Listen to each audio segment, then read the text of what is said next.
We open with the tribal fief, Bronson Reed, taking on the tribal chief, Roman Reigns. The fans in France are loud and proud from the very start, with Roman and Bronson just drinking in the reaction for the first few minutes before eventually locking up. Roman tees off on Bronson after several failed shoulder block attempts, going for a Samoan drop early, but Bronson is just too big and comes crashing down onto the OTC to take control. Bronson drops Roman outside, and it looks like he's planning something through the French announce table, but Roman battles back, driving Bronson into the ring post over and over again. Reigns begins stripping off the English-speaking announce table, but Bronson Reed, at speed, knocks Roman to the ground. Back in the ring, Roman attempts a rally, but Reed cuts him down with a slam before laying in the strikes. Reed bears down on Reigns, cutting off every comeback with an elbow to Roman's throat first of all, and another with a snap Samoan drop.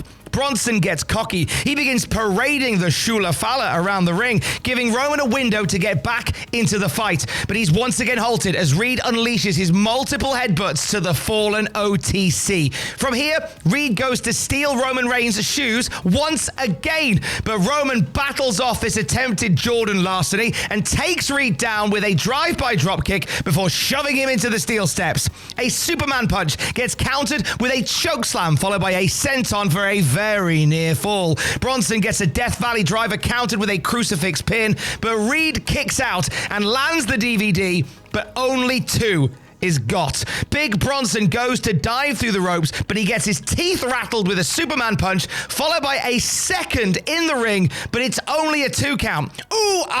It's spear time. Roman launches, but he's cut off with a low drop kick and quickly caught with a crashing meat planet in the form of a suicide dive from Bronson Reed. A tsunami looks to seal the deal with zeal for Bronson, but Roman rolls out of the way, goes for a spear, but Bronson neutralizes it with a powerbomb for another near fall. Once more, Reed looks for a tsunami, but Reigns turns the tide, meeting him on the top rope and landing another Superman punch and a whopper of an avalanche Samoan drop. Reed staggers up, only to eat a spear, and the OTC gets the 1, 2, 3. Post-match, Roman Reigns squares up to Paul Heyman, who begs for his very life and tries to reconcile by returning Roman's stolen shoes. But Roman gives Paul Heyman the King Louis XVI treatment with a guillotine in the center of France. Roman signs and throws his shoes into the Parisian audience and does not see Bron Breakker on the approach, who proceeds to spear Roman Reigns through the announce table. Bron helps the Oracle out of the ring and to the back, whilst agents and officials check over Roman Reigns. Jelly Roll, who is in the crowd, looks very upset by the whole thing. Reigns eventually starts to leave under his own strength, but he is speared again by top speed Bron Breakker.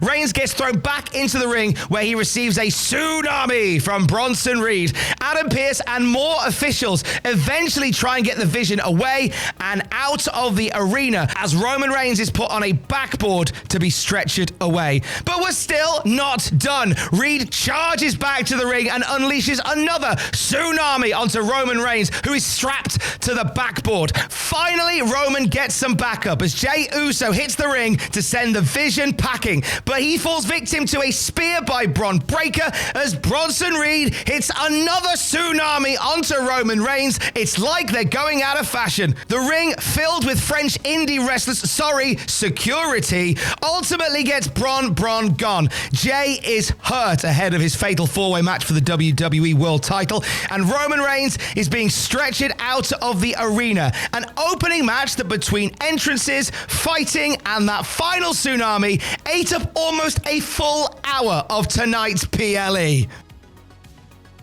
Bronson Reed and Bron Breakker are subsequently sent from the arena and told, should they attempt to return, they will be suspended without pay by Raw GM Adam Pearce. keep an eye on those two. With that, we go to a late addition to tonight's card. The Street Profits, dressed as the Psychos from Borderlands 4, challenging the Wyatt 6, dressed as creepy bastards, for the WWE Tag Team Championships. A little bit of tension teased early on between Montez Ford and Angelo Dawkins, with a rather tense tag and a stare down after some tag team offense. Ford ends up getting rocked off the apron and sent crashing to the outside, giving Joe Gacy and Dexter Lumis an opening in this one. They continue to break Ford down whilst Uncle Howdy, Eric Rowan, and Abby the Witch look on. Ford starts striking and comes within inches of making a hot tag to Dawkins before he's once again shut down by the champs. Montez finally gets a break when he suplexes Gacy on the apron. He eventually makes a big hot tag to Dawkins, who lands a huge somersault senton outside the ring onto Lumis and Gacy. Dawkins is a house of fire, taking the champions down before crashing down on Gacy with a swanton bomb for a 2 count. The Wyatts rally with a back suplex neckbreaker combo for a near fall, but the Street Profits will quickly regain control when Dawkins hurls Lumis into a Ford back suplex. A Doomsday Blockbuster nearly wins it for the Profits, but Lumis is there to break up the cover. The champs catch their breath when Ford misses a frog splash, and Gacy drops Lumis onto Ford, only for Dawkins to drop Gacy onto Lumis to break up a pinfall attempt. It all spills outside, where Dawkins comes face to face with Eric Rowan, and the distraction allows Lumis to strike Dawkins and send him into the crowd. Ford dives over the top onto Rowan and Lumis, an incredible bit of aerial greatness to even the odds. Before Ford can make the cover, though, he has his leg grabbed by Abby the Witch from under the ring. It leaves him wide open for a Sister Abigail from Uncle Howdy, and moments later, the match-winning suplex powerbomb combo. It's a Wyatt-assisted 3 for the Wyatt 6, who are still the WWE Tag Team Champions. The Women's Intercontinental title is on the line. WWE Hall of Famer Nikki Bella challenging the WIC champ Becky Lynch. Nikki comes out swinging, striking Lynch and dropping her out of the ring. Becky tries to get back in, but Nikki keeps pushing her out. She misses a baseball slide, though, which gives Lynch the leverage. Becky drops Nikki into the barricade before dropping off Brett's rope with a leg drop for a 2 count. Nikki takes a pasting from here, with Bella attempting a comeback with forearms, only to get halted by a Lynch lariat. All big-time Becks until Bella repels a corner kick, after which both Becky and Nikki start striking with reckless abandon. Nikki unloads with clotheslines and a drop kick before landing a baseball slide to the outside and bouncing Becky's head and hands off both the announce tables for a prolonged period of time. The Bella barrage stops when Nikki goes for a springboard kick off the rope and comes nowhere near Becky Lynch. This gives Lynch a brief opening before the two go back and forth with more strikes and rack attack attempts. The two end up scrapping on the top rope until Lynch lands a superplex for a near fall straight into an armbar on Nikki. Bella breaks it with a pinfall attempt and then locks in what Michael Cole calls the fearless lock. It's the STFU, which the French crowd boo. But she doesn't quite get a tap out. Nikki is able to counter a disarmer shortly after this with an electric chair drop. Manhandle slam countered into a fearless lock, STFU, which Becky is able to escape with a rope break. She then rolls to the outside for some respite. Nikki follows her and ends up being driven headfirst into the steel steps. She goes for a manhandle slam onto the steps, but Nikki is able to counter it, driving Becky's head into the ring post and dropping her with an X Factor onto the steel. In the ring, Nikki doesn't quite get a rack attack, but she does get a manhandle slam onto the man for a 2 count. She follows up with a disarmer, but Becky breaks it, pushing Nikki into the ropes and catching her off the rebound with a backslide for the 3 count to retain the championship. A scrappy affair, shall we say, that ends with the man still the man. Backstage, Jey Uso is asked by Adam Pearce if he's good to go for the Fatal 4-Way for the world title following that spear he took from Braun Breaker. Of course he is. He's more determined than ever to bring home the world title, yeet, etc. And with that, it is time for a good old-fashioned Donnybrook. Rusev takes on Sheamus. It all kicked off before the match started as Wade Barrett's cough button stopped working, and it sounded like he burped down the microphone. I'll leave that for Ross Tweddle to have some fun with on WTF Moments this week at patreon.com/Cultaholic. Rusev and Sheamus start teeing off on one another inside and very soon outside the ring. Sheamus sets up the first Slender James table of the night, with Rusev setting up one shortly after. They park them for later on in the match as Rusev cracks Sheamus with a cacophony of kendo stick shots before using Sheamus' own beats of the bodhrán on the Celtic Warrior. Sheamus retaliates with an Irish curse backbreaker and some kendo cracks of his own. He uses this window to bring an assortment of steel chairs into the ring as well. Before he can use them, Rusev floors him with a spinning heel kick. Hoisted by his own seating, Rusev uses the steel chairs that Sheamus brought in across the back of Shamo before pressing L1 to wedge one of the chairs into the corner. Sheamus begins absorbing kicks from Rusev, begging him to keep them coming before cracking Rusev with a running knee and busting out his own beats of the bodhrán. Outside the ring, Rusev sends Sheamus over the bar, but Sheamus is fighting back with more beats of the bodhrán over the bloody bar. Rusev tries to exit through the crowd, only to get stopped and given more beats of the bodhrán with a shillelagh assistance this time. Rusev attempts to retaliate back in the ring, but he gets driven into that steel chair he wedged earlier, followed by a Celtic cross for a very near fall. Rusev ducks out the ring to avoid a brogue kick, and Sheamus follows up with an uncharacteristic dive outside, only to be met with a kendo stick to the guts and a ride into the steel steps. Rusev cracks the steps off Sheamus' head and proceeds to put Sheamus through the bar with a uranagi. The bar is no longer open, and Rusev calls last orders by locking in the Accolade back in the ring. Sheamus isn't done though, as he powers to his feet and drops Rusev onto a pair of steel chairs to break it up.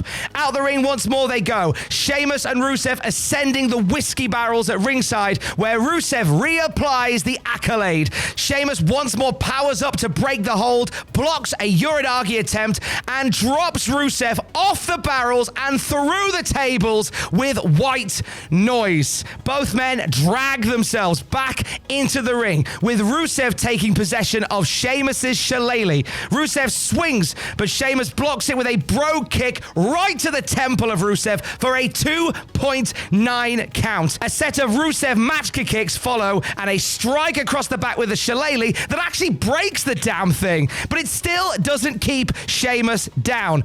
But an Accolade with the remnants of the shillelagh gets it done, with Sheamus tapping out to give the Bulgarian brute the good old-fashioned Donnybrook dub.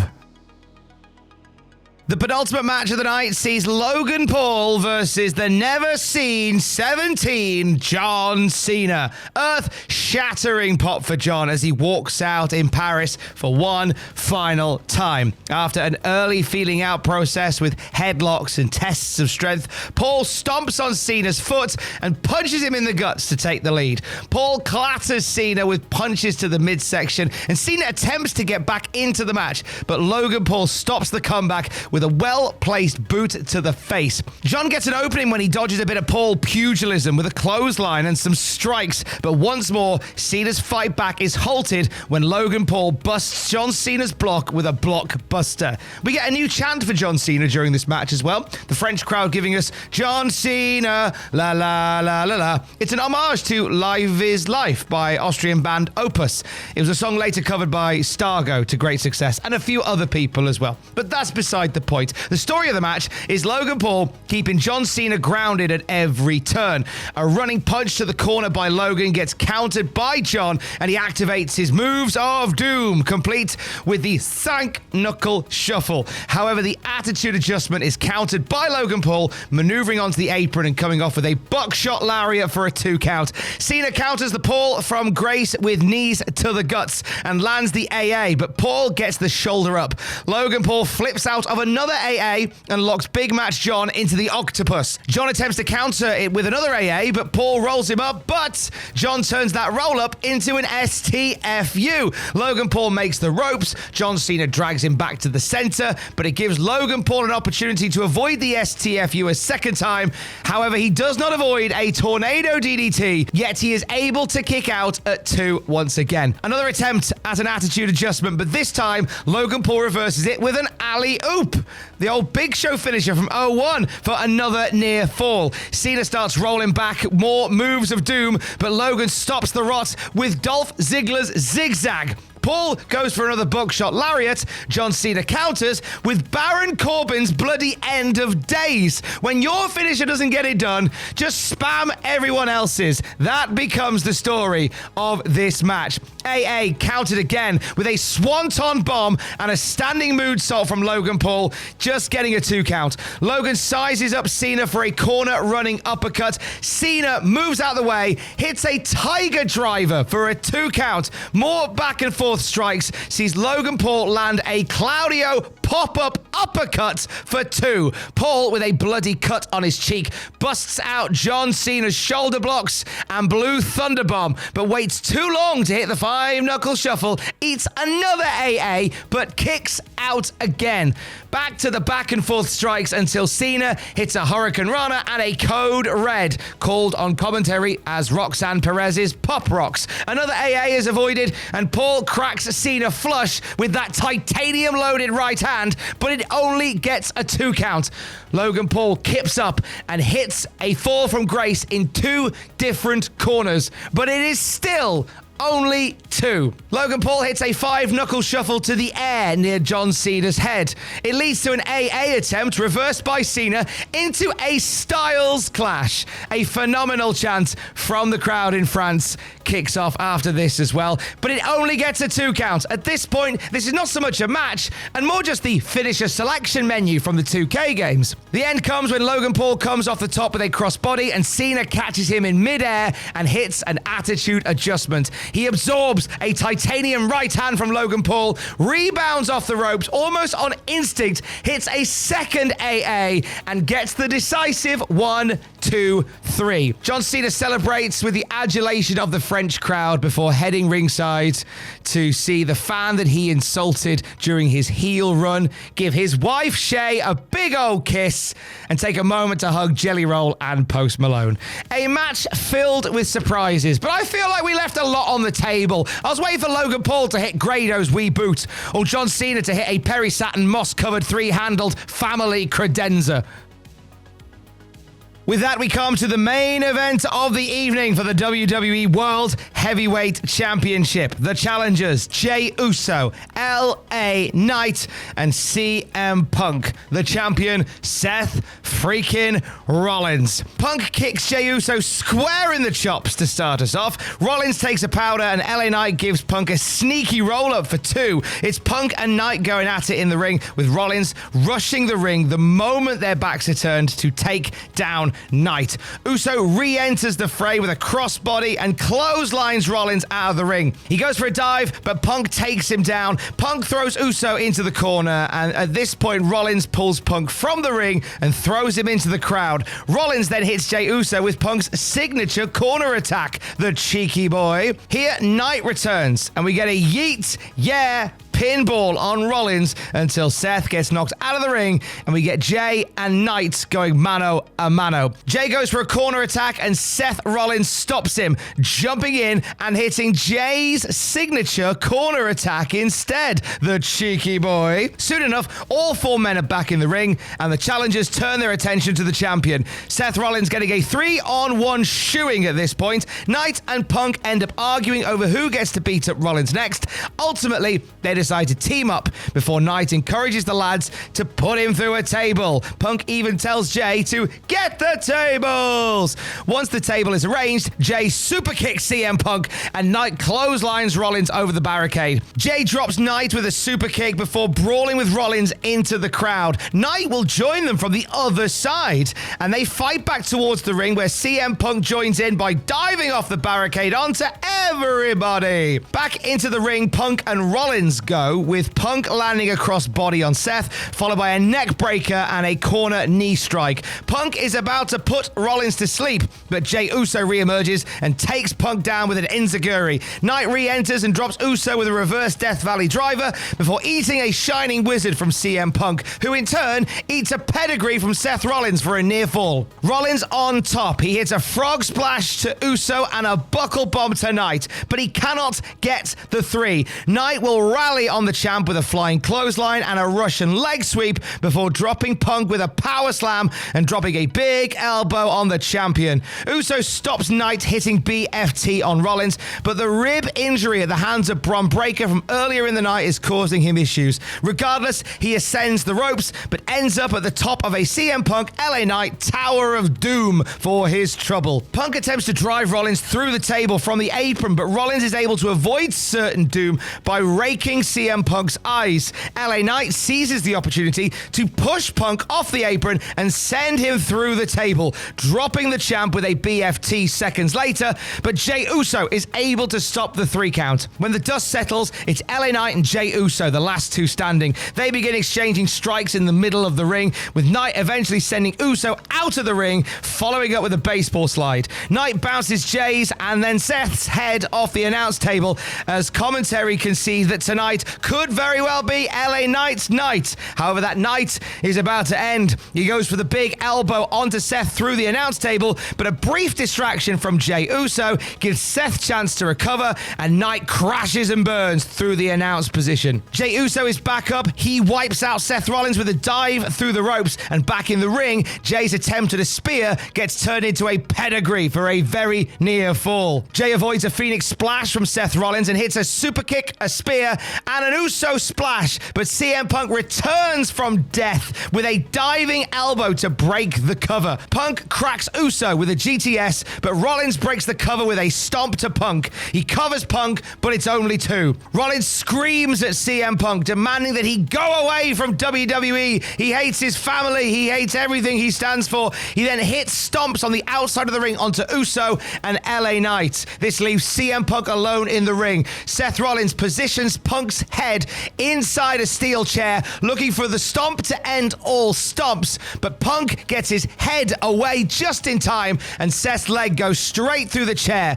A GTS follows, and CM Punk finds himself kneeling down as Seth Rollins bounces off the ropes and lands into the perfect position for a second GTS, a callback to that Raw match they had on the premiere episode of Netflix. CM Punk screams that he's about to put Seth Rollins to sleep when he receives a low blow from a hooded assailant. That person removes their mask to reveal Becky Lynch. As Becky Lynch screams in the face of CM Punk, he gets a stomp onto a chair from the champion for the 1, 2, 3. Seth freaking Rollins is still the World Heavyweight Champion. We go off air with Seth Rollins and Becky Lynch standing tall and having a big old kiss. The Monday Night Raw power couple in their pomp in Paris. And that was WWE Clash in Paris. Let us know what you thought in the comments below.